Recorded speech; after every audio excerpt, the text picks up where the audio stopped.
Hello students, in today's video we will discuss about exercise 5.2 of class 7 maths.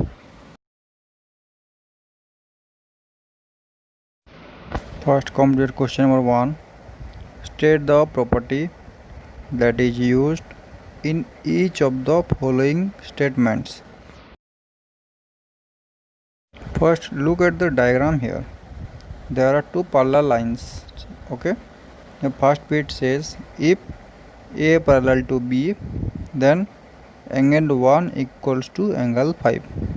Your second bit says if angle 4 equals to angle 6, then A parallels to B.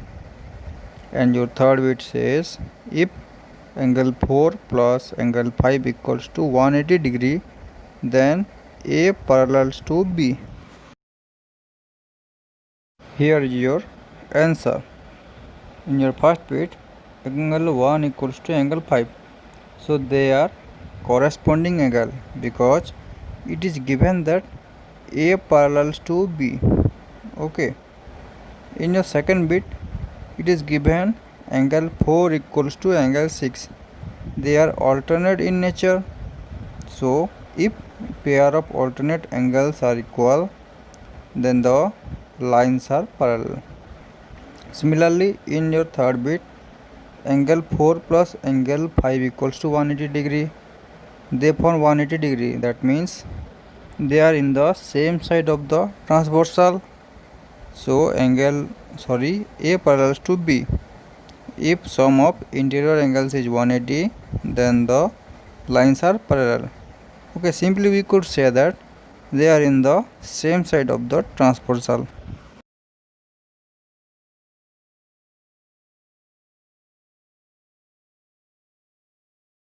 Now complete question number 2.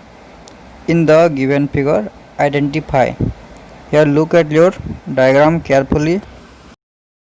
Here we have to identify first bit the pairs of corresponding angles. In your second bit, the pairs of alternate interior angles, and in your third bit, the pairs of interior angles on the same side of the transversal.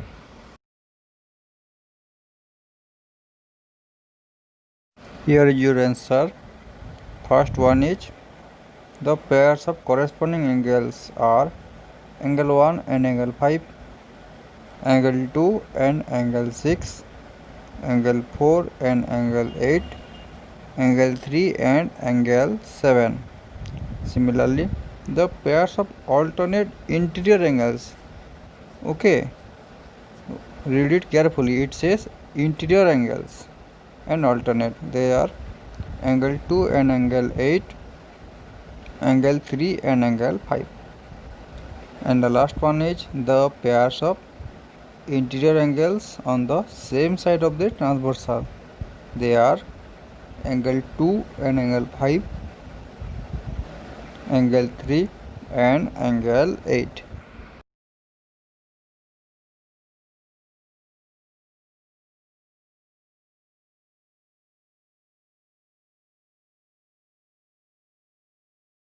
Your question number 3 says in the given figure P parallels to Q and find the unknown angles. At first look at the diagram. Here we have to find out angle A, B, C, D, E and F. Here angle E plus 125 degree equals to 180 degree because it is a linear pair.